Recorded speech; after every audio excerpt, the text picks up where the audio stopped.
Na disciplina aqui de algoritmos, a gente aprendeu o que é um algoritmo, né? Qual que é a sua estrutura. Aprendemos algumas estruturas, alguns tipos de estruturas, estrutura de repetição, de decisão, ok? Só que para um algoritmo ele ficar muito melhor, como é que fala, muito mais organizado, a gente tem que aprender a estrutura de função. Basicamente, uma função é um algoritmo grande dividido em partes menores, ok? Que são, essas partes menores são chamadas de dentro do algoritmo principal. Sabe o int-main lá da linguagem C? Aquele lá é o algoritmo principal, o algoritmo int-main, função principal, né? Então, dentro dessa função, a gente chama as demais funções. Então, a gente pega um algoritmo bem grande, que ia ter várias coisas ocorrendo, e diminui ele. O que eu posso diminuir? Principalmente a parte repetitiva. Vamos supor que dentro do meu algoritmo eu vou ter vários lugares que eu vou calcular, vou transformar temperatura em Fahrenheit para temperaturas em graus Celsius. Eu estou executando lá, tenho 5.000 linhas, mas nessas 5.000 linhas, umas 20 vezes eu fiz uma conversão de temperatura de Fahrenheit para graus Celsius, ou o contrário, de graus Celsius para Fahrenheit. Então, se eu ter essa chamada e sempre vai ser o mesmo processo, são coisas repetitivas que eu posso só chamar, executar e pronto. Em vez de eu criar 20 vezes, eu crio somente uma vez. Isso daí, ok? E vamos supor que algum físico aí, algum químico descubra que o cálculo mudou. O Fahrenheit não equivale a 32, a conta lá, tal, dividido por 32. E na verdade é 31,5. Se isso ocorresse, lógico que não vai ocorrer, né? Mas se isso ocorresse, quantas vezes eu precisaria da manutenção no meu código se ele fosse escrito as 20 vezes que isso ocorre dentro do meu algoritmo? Eu precisaria fazer 20 manutenções, correto? Eu precisaria buscar dentro do meu código, toda vez que ocorre essa conversão, ir lá e fazer essa alteração. Se isso fosse lógico de ser feito, ok? Lógico, ninguém vai alterar o cálculo do Fahrenheit uma altura dessa do campeonato, né? Eu tendo uma função, e essa função ela é chamada cada vez que eu tenho que fazer essa conversão, ela é a mesma função para toda vez que ela é chamada. Então eu só tenho que fazer manutenção uma vez no meu código. Fica muito mais simples, correto? Então o que é função? É um conjunto de comandos agrupados em um bloco que recebe um nome e através desse nome pode ser ativado. Ativado aqui você pode utilizar também a palavra chamado. Você chama a função, ok? O que é uma função? Qual que é a função do inspetor de aluno? Cuidar pelo bom funcionamento da escola, nos corredores da escola, no tráfego dos alunos, correto? Qual que é a função do diretor? Manter os alunos na linha também é uma boa opção. Na verdade, pena que arrancaram aquelas réguas de madeira que eles andavam antigamente, né? Que isso era bem legal. Mas não tem mais essas réguas de madeira. Então tem que ser só no palavreado mesmo, né? E se acabasse o palavreado, Tá a gente... gravando, Mask, não pode falar essas coisas. Então, se acabasse o palavreado, ele poderia... Se fosse o nosso presidente, ele iria usar pólvora, né? Não sei aonde, nem para quê. Eu faço uma ideia do que ele usaria, onde ele colocaria a Primeiro, pólvora. tem que usar saliva. Então, mas o inspetor de aluno ele só pode usar a saliva, né? Ele não pode usar mais a régua de madeira, né? O diretor ele cuida de toda a organização, o funcionamento da escola, busca recursos, busca novos cursos para a escola, que seja. Okay? Ou seja, cada um tem sua função.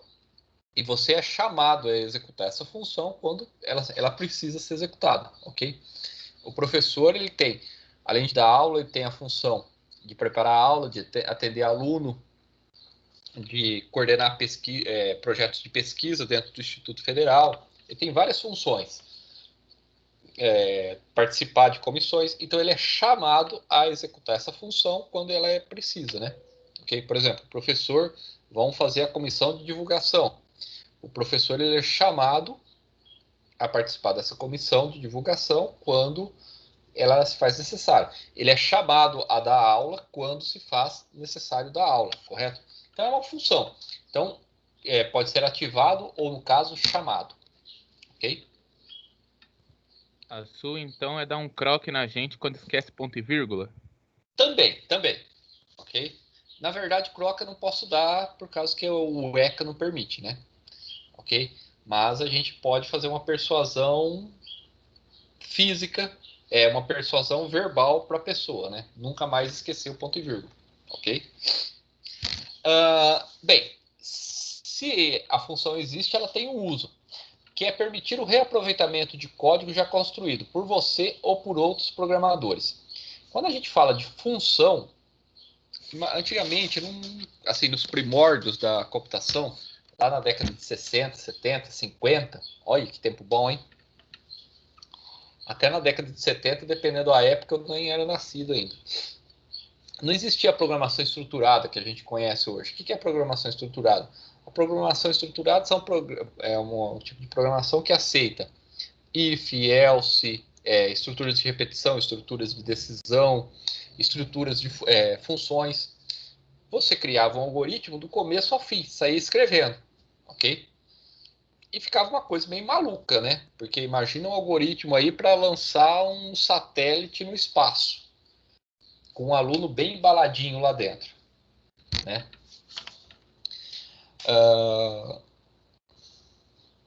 Eu esqueço que está sendo gravado, tudo bem. Com um animal bem embalado, que nem o Sputnik fez, né? Vocês sabem que o nome da vacina é em homenagem à primeira nave que foi para o espaço com o primeiro ser vivo, né?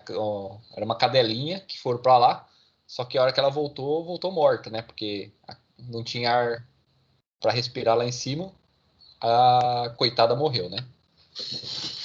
No lugar da cadela, vocês sabem muito bem o que eu colocaria, né? Mas tudo bem. Era complicado. Na verdade, um ano eles demoram hoje, né? Eles demoram anos, né? Naquela época eles demoravam décadas para programar um satélite. Então, com essas estruturas, você automatiza seu código, você consegue deixar ele diminuto e mais organizado. Ou seja, você consegue reaproveitar o código, que nem eu falei, ok? Evita também que um trecho de código seja repetido várias vezes dentro de um mesmo programa. Como eu falei, já imaginou calcular a temperatura Fahrenheit 20 vezes? Não é o mesmo cálculo? Então, o que você faz? Você vai lá, só faz uma vez e fica chamando isso daí. E também para permitir a alteração de um trecho de código mais rápido. Se eu tenho meu código dividido em vários pedaços e em algum momento eu tenho que dar manutenção, eu sei qual que é o pedaço que eu tenho que dar manutenção e só procuro aquele trecho. Eu procuro aquela função. Se fosse dentro do meu código, eu nunca saberia. Então, eu estaria rodando todo o meu código para chegar dentro daquele pedaço que eu teria que alterar e fazer a alteração. Ok? Então, ele basicamente é feito para melhorar a manutenção do código e reaproveitar esse mesmo código. Ok? Para que blocos do programa não fiquem grandes demais e, por consequência, mais difíceis de entender, aí eu te pergunto, muitas vezes vocês se perdem nesses algoritmos que eu passo para vocês. Ok? Imagina ter um algoritmo com 15 mil linhas. Como que seria essa bagunça, né? Seria quase inviável. Então, se eu tiver vários algoritmos menores de, sei lá, 200, 300 linhas, eu consigo entender melhor esse código e que jeito ele funciona.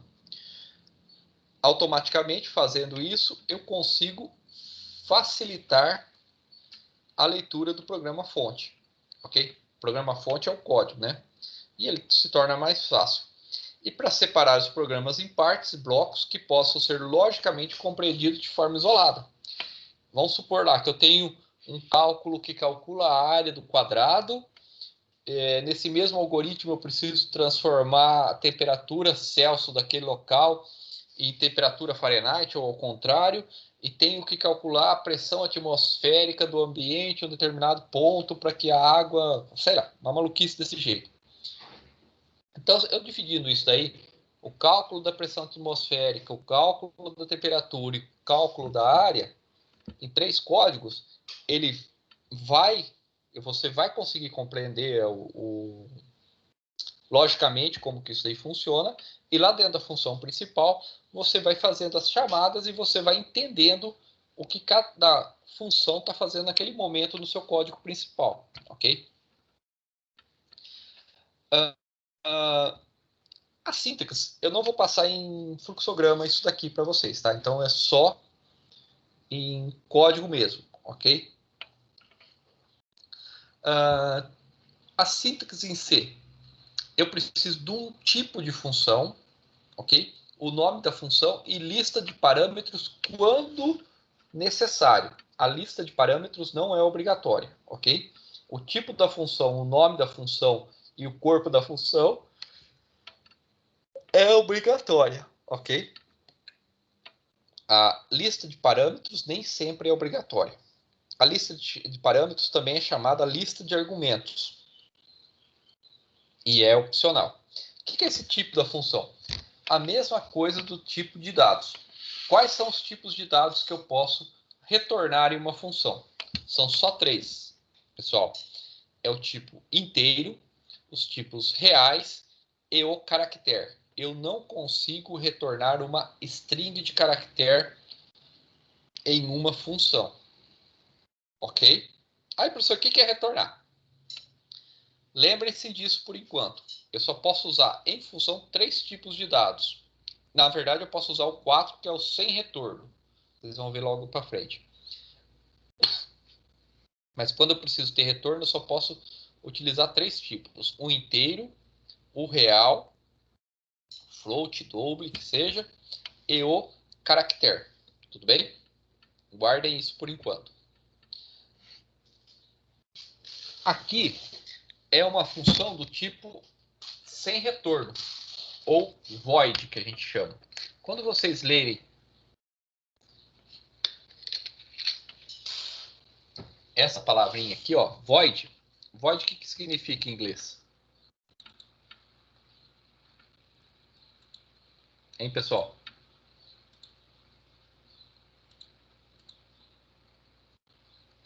Essa palavrinha aqui, ó.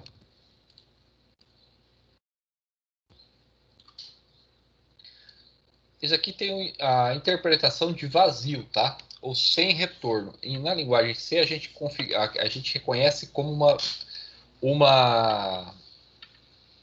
Isso, vazio, nada. Não é que ele é vazio, ele não vai retornar nada, entendeu? Ele não vai retornar absolutamente nada. Ele não vai retornar absolutamente nada. O que ele está fazendo aqui, pessoal? Ó, eu tenho o tipo da função, que nesse caso é void, não vai retornar nada, e tem o nome. Qual que é o nome que eu dei para ela? Soma. Certo? Soma. Soma. Muito provavelmente vocês já sabem o que ela vai fazer, né? O que ela está fazendo, teoricamente? Ela Teoricamente vai fazer uma soma, né? soma do quê? Do valor A com o Com valor B. B. Certo? Float result. Então ele vai mostrar aqui para o resultado. Como que ela funciona? Oi, pode falar. Por que float A e float B tá entre parênteses? Uma que eu vou... Lembra dos lista de parâmetros? Que eu acabei de falar para vocês? Lista de parâmetros. Aqui, ó. Eles são parâmetros. Eles recebem esses valores. Ok? Que valores são esses, pessoal? É isso aqui, ó. Aqui, ó. Minha int main, certo? Meus argumentos. Isso daqui não se faz necessário. Quem não quiser escrever, não precisa escrever. Ok? Isso aqui é coisa de velho, que antigamente, se não colocasse, não funcionava. Mas hoje já não funciona mais assim. Aqui, ó, pessoal, eu criei duas variáveis, float A e float B. A está valendo quanto? A vale 10 aí. E B? Vale 2,3. 12,3. Então, A vale 10 e B vale 12,6, correto? O que é chamar uma função? É fazer isso daqui, ó, pessoal. É passar os parâmetros. Aqui, ó, soma. Eu não criei um algoritmo aqui em cima chamado soma.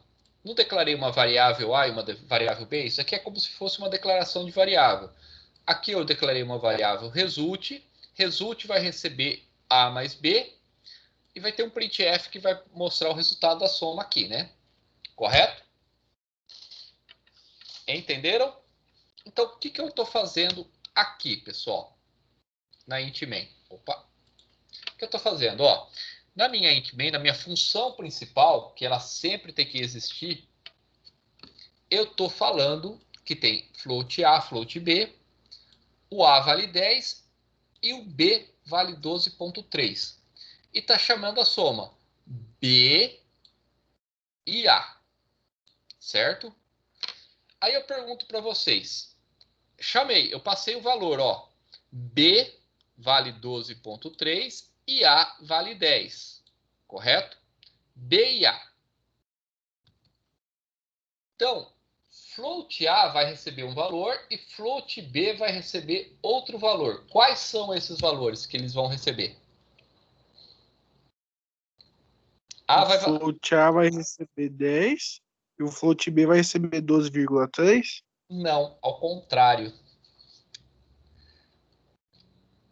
Por que ao contrário? Porque é na sequência que eu passo aqui, pessoal. Eu não passei primeiro B?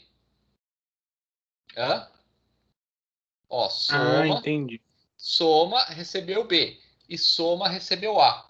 Certo? Professor, então A vai valer 10 e B vai valer 12,3. Não vai, pessoal. Por quê?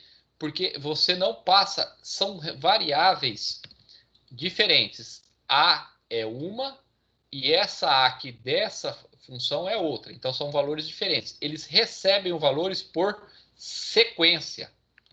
A sequência que eu defini aqui é a sequência que eu vou receber aqui. Foda-se. Desculpa, pessoal. Dane-se o nome das variáveis. Os nomes são iguais. Problema seu de ter colocado o nome igual. Ok? Eles recebem por sequência. Então, como eu passei o B primeiro, quem vai receber o valor de B, que é 12,3, é a variável A da soma. E B vai receber 10, porque a variável B é na sequência da variável soma. E aí eu faço um result. Float. Result A mais B vai dar 21,3, né? 22,3, desculpa, pessoal. 22,3.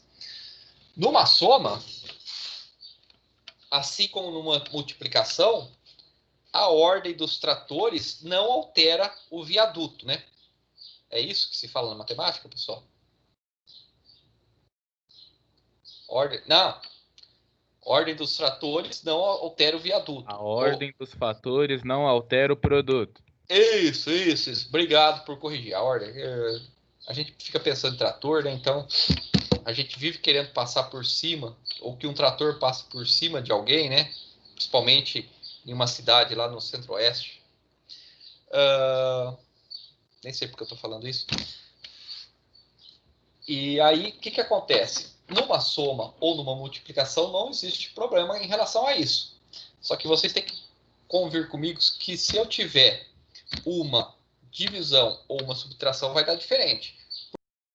12 menos 3, 12,3 menos 10 é diferente de 10 menos 12,3. Correto? O cálculo é diferente. Você dividir 5 por 2 dá um valor. Se dividir 2 por 5, dá outro valor. Então, pessoal, sempre que vocês forem fazer uma função e essa função tiver parâmetros ou argumentos, que a gente chama, tanto faz, o que são esses argumentos? São os valores que eu estou encaminhando para a função que vai fazer algum cálculo, fazer algum processamento. Prestem atenção na sequência.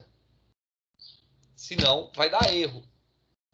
Ai, professor, mas numa soma não dá erro. Beleza, numa soma não dá erro, numa multiplicação não dá erro. Mas qualquer outra operação pode dar uma zica desgramada. Ok? Então, prestem atenção nisso daí. E o que ele está fazendo aqui, ó, pessoal? Ele chama a função, ou nesse caso a gente fala procedimento, que é só a execução, né, não tem nada. Ele pega dois valores, chama a função, faz a soma e mostra o valor na tela, certo? A soma de A com B é o resultado, né? Aqui, ou seja, 10 mais 12,3, 22,3. Tudo bem? Esse é o conceito básico de uma função bem simples. Eu poderia fazer um printf aqui, pedir o valor de A, pedir o valor de B, ok? Que é isso que vocês irão implementar esse algoritmo aqui, só que em vez de vocês darem o valor, vocês vão fazer a solicitação dos valores aqui. Então, esse aqui é o primeiro exercício que vocês vão implementar.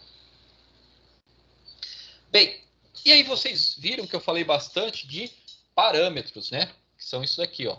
O que eu estou passando e o que eu estou recebendo. Primeira coisa que eu tenho que aprender em parâmetros. Eu recebo na sequência, eu não recebo por nome. Não adianta colocar nome igual, que não vai dar certo. Eu recebo por sequência. Ok? Por que eu uso parâmetros em uma função? Para tornar mais amplo o uso da função. Senão, já imaginou? Se não tivesse parâmetro, como que eu ia pegar um valor e passar para lá para fazer um cálculo? Eu venho no algoritmo executando vários cálculos, vários processos, tal, aí chega um valor e eu tenho que fazer a conversão desse valor para para uma outra unidade de medida, alguma coisa nesse sentido. Eu tenho ele lá e não consigo enviar para essa função. Eu não consigo pegar esse valor, colocar dentro de um outro algoritmo e fazer esse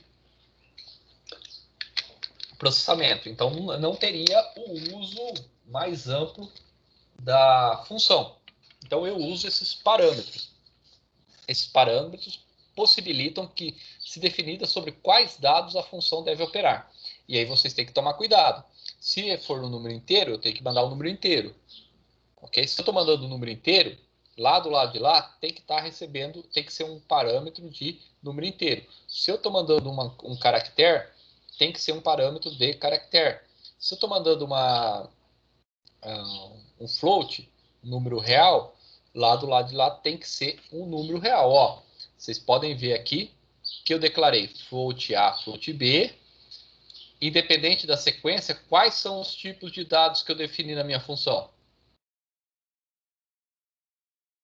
Float também. Float também. Então não adianta você mandar, ó, tô te mandando chuchu e eu quero que você faça uma salada de pepino.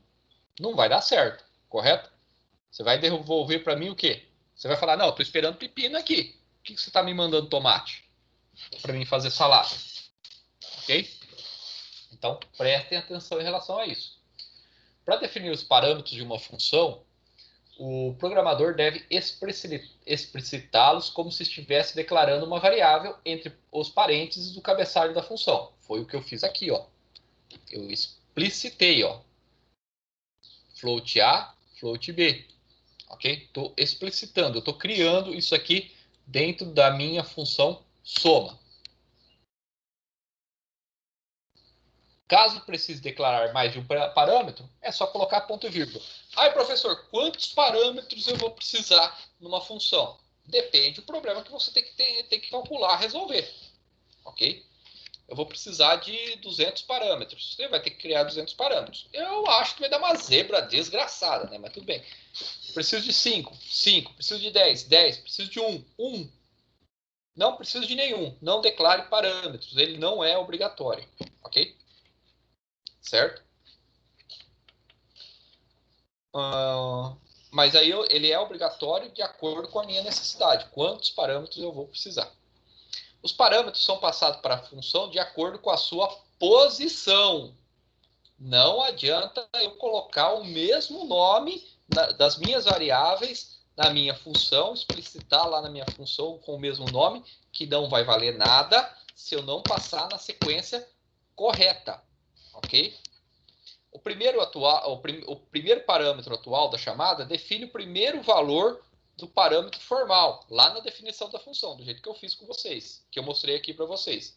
O segundo parâmetro atual define o valor do segundo parâmetro, e assim por diante. Se eu tiver 20 parâmetros para passar, e tiver uma sequência para passar, a função vai receber nessa sequência. Se eu passar errado, ela vai receber errado e vai fazer o cálculo errado.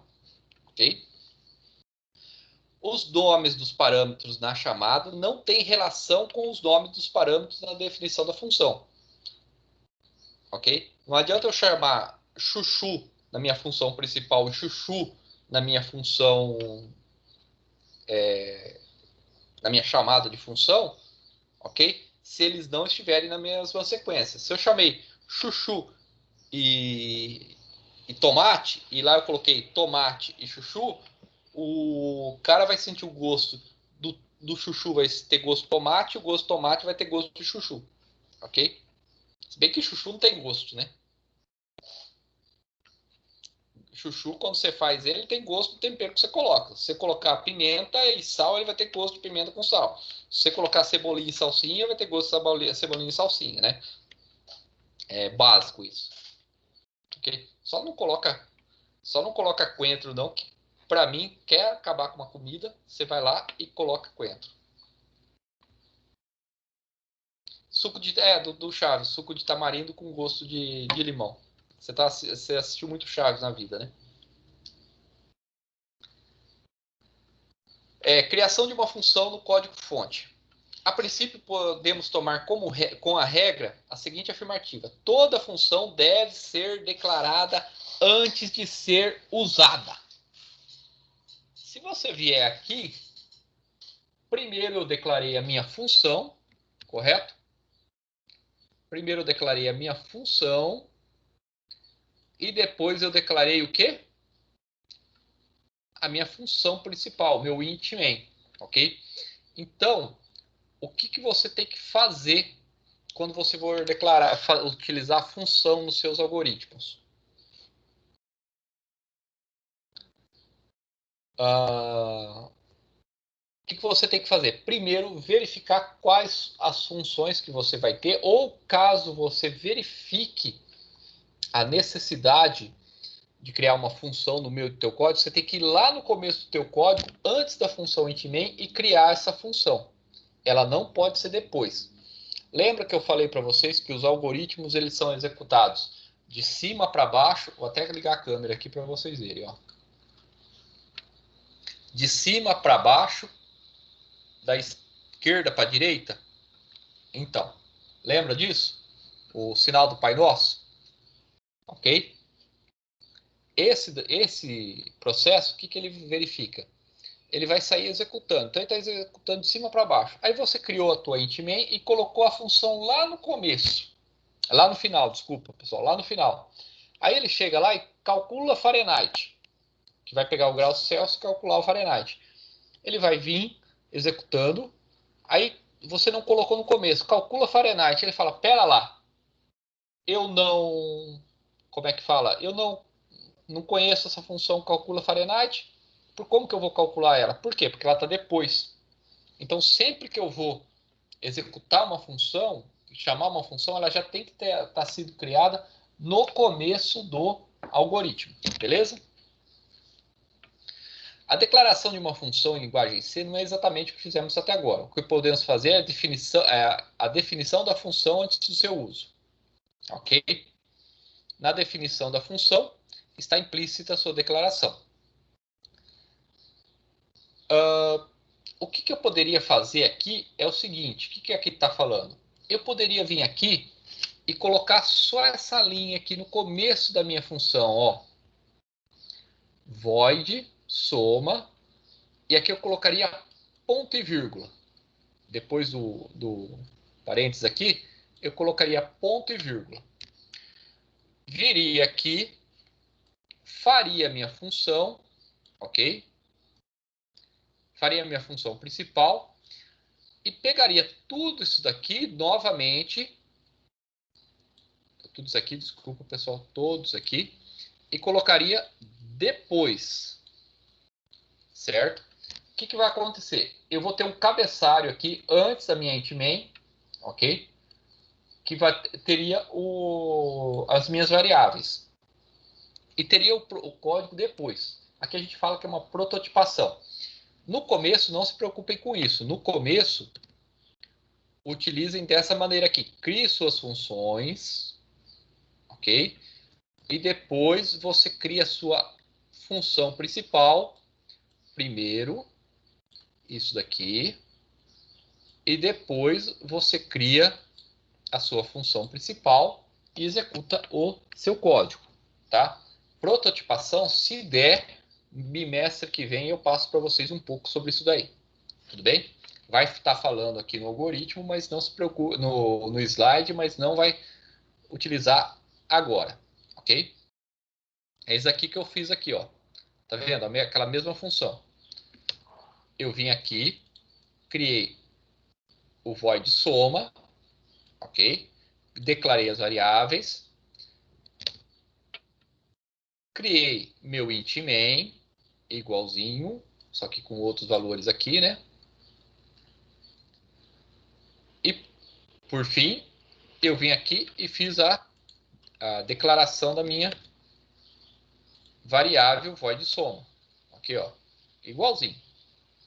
A única coisa que eu fiz a prototipação. O que é a prototipação?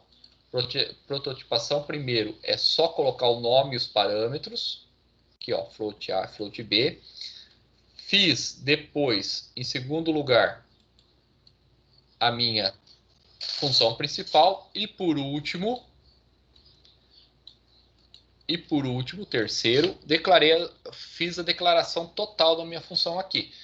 Por que isso funciona? Porque aqui, ó, estou chamando soma 16.7 e com 15, correto? Ele compila de cima para baixo, da esquerda para a direita, correto? É isso que o compilador faz. Então ele veio aqui e falou, ó, tem uma void soma, vai ter uma void soma que vai ter duas variáveis, float A e float B. Beleza? Beleza, compilou. Ele entrou aqui e falou, ó, soma 16.7, 15. 16.7 é do tipo float? É. 15 é do tipo float? Pode ser. Não precisa do ponto zero para ser. Ok? Beleza, ele foi. Então ele guardou essas duas variáveis e a hora que ele fez a compilação disso daqui, o que ele fez? Ele pegou o 16.7, colocou aqui, o 15 colocou aqui e realizou o cálculo para mim. Ok? Tranquilo, pessoal? Então, prototipação é fazer isso daqui com a variável.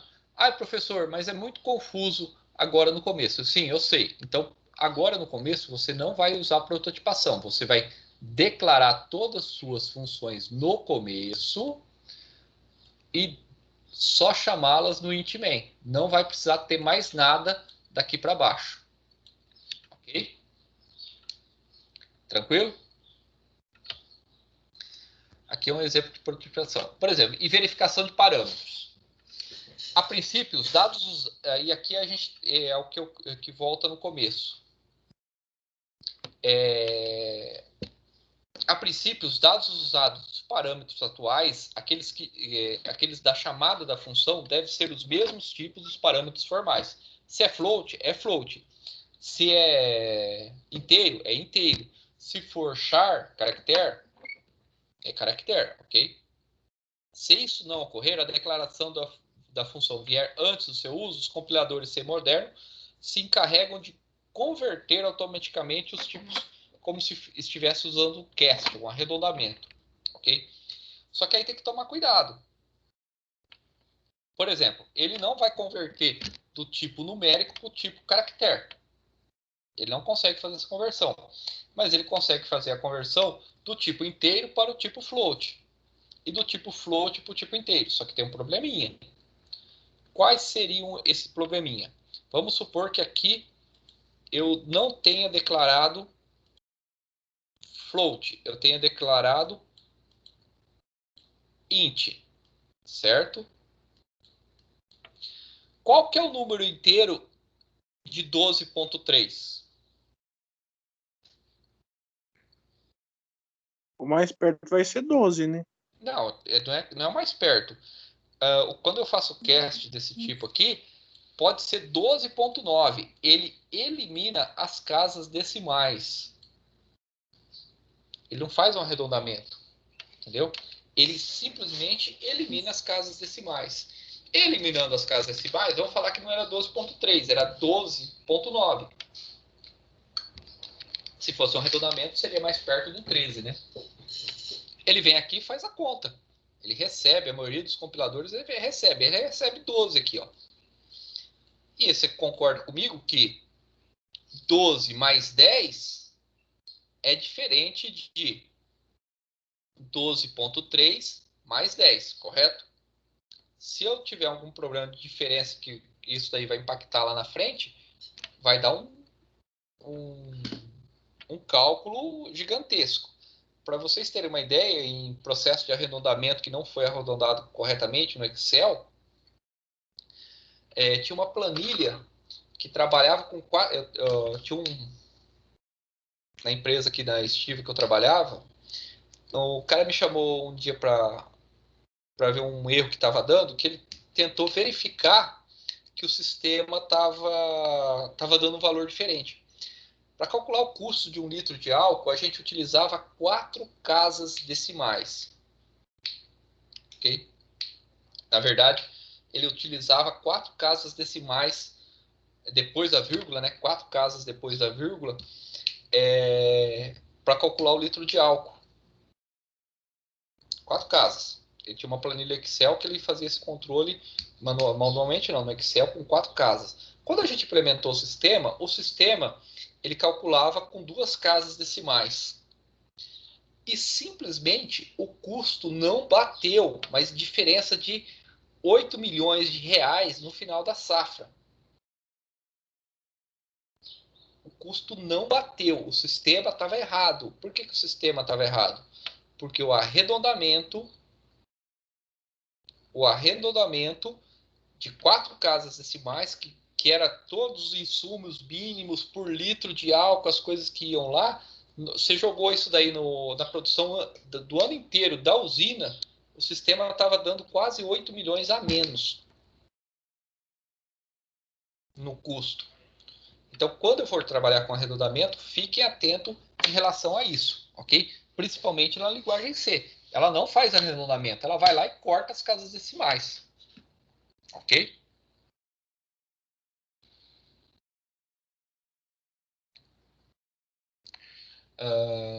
Então, o que eu aconselho para fazer para vocês? Quando eu vou trabalhar com função, tome muito cuidado com os tipos de dados que vocês estão trabalhando. Tudo bem? Principalmente na relação inteiro e real.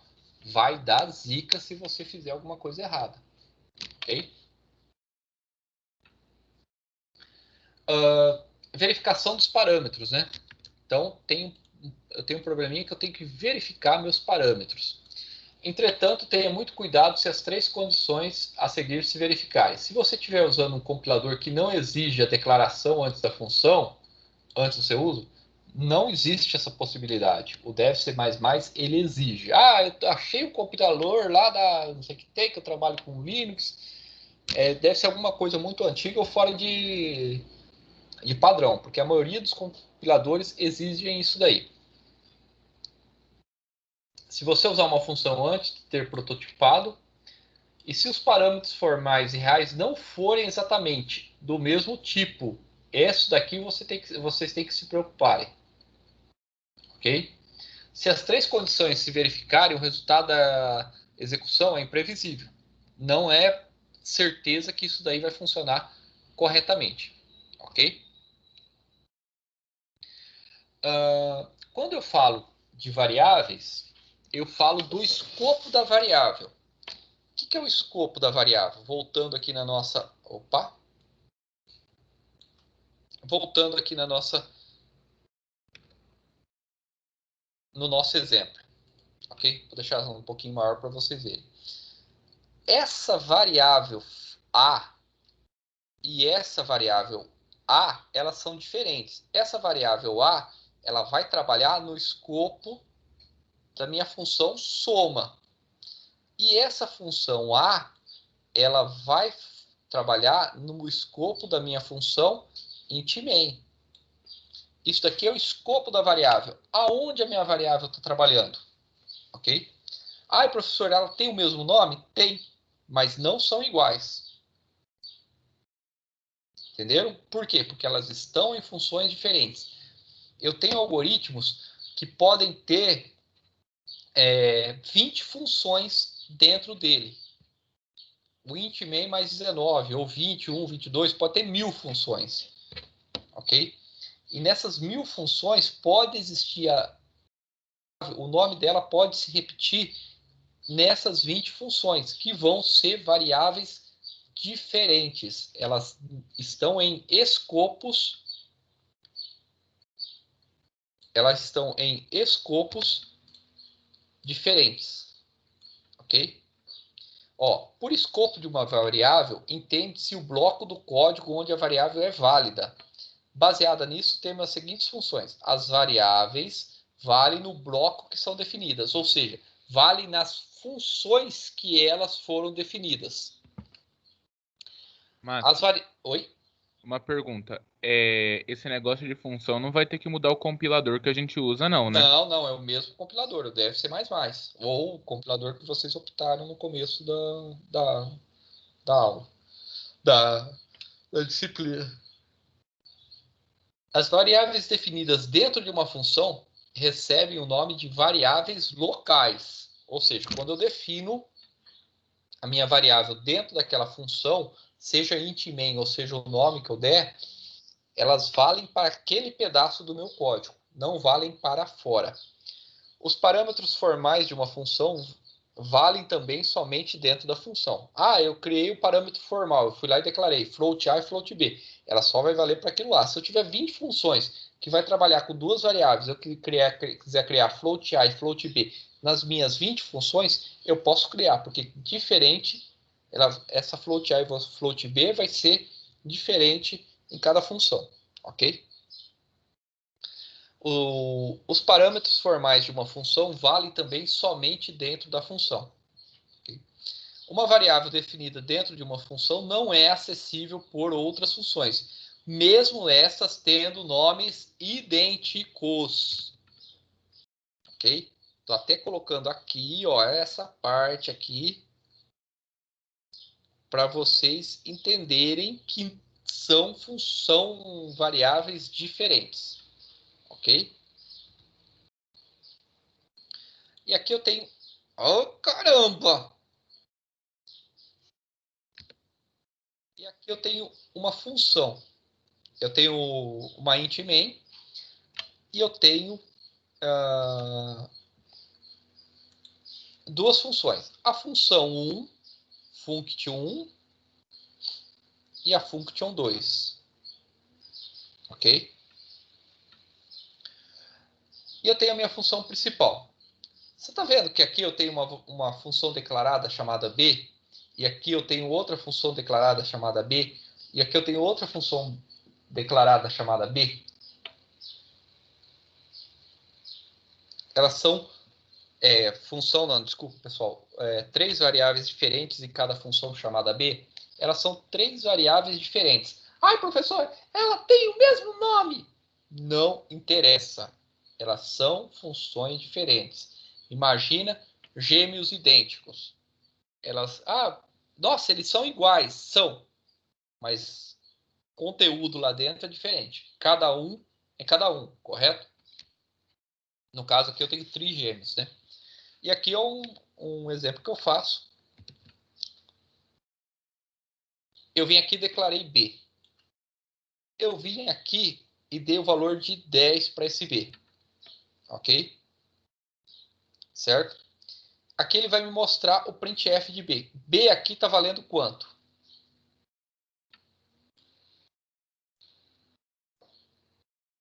B aqui vai aparecer quanto aqui? Vai aparecer 10, correto? Passado isso, eu falei que B vale 20. Só que ele chamou a função 1 aqui, ó. Ele veio aqui na função 1. Existe a função 1? Existe. Eu declarei B e falei que ele vale 100. Quanto que ele vai mostrar aqui? 10, 20 ou 100?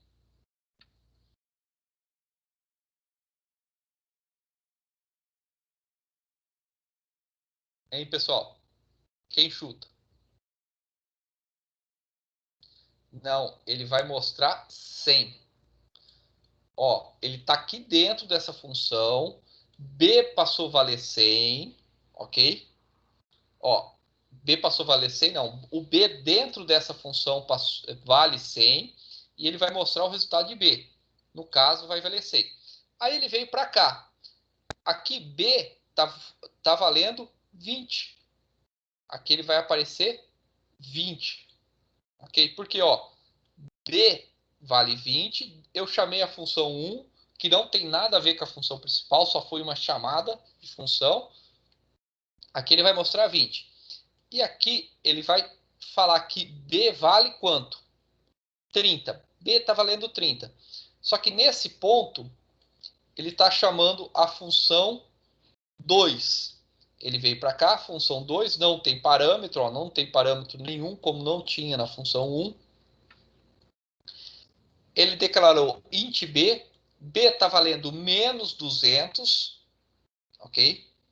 Ele vai vir aqui e vai mostrar menos 200, certo? Menos 200, vai mostrar menos 200 e vai vir aqui e vai mostrar o B da função principal. Aqui ele vai mostrar 30. Entenderam que esses valores de B aqui são totalmente diferentes desses valores de B?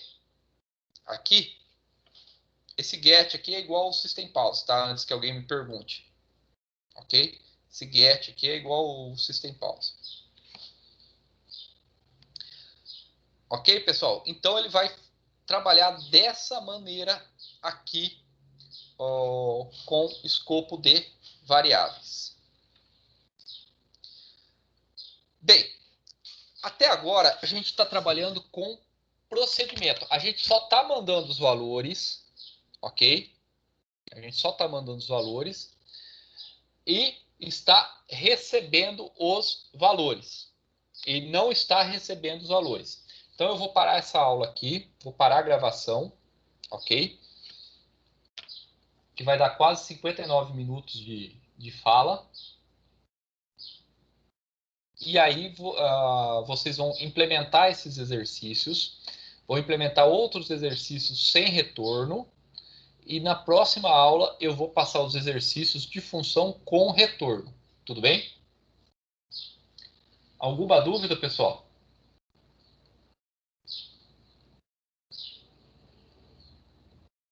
Então tá, então eu estou parando a gravação.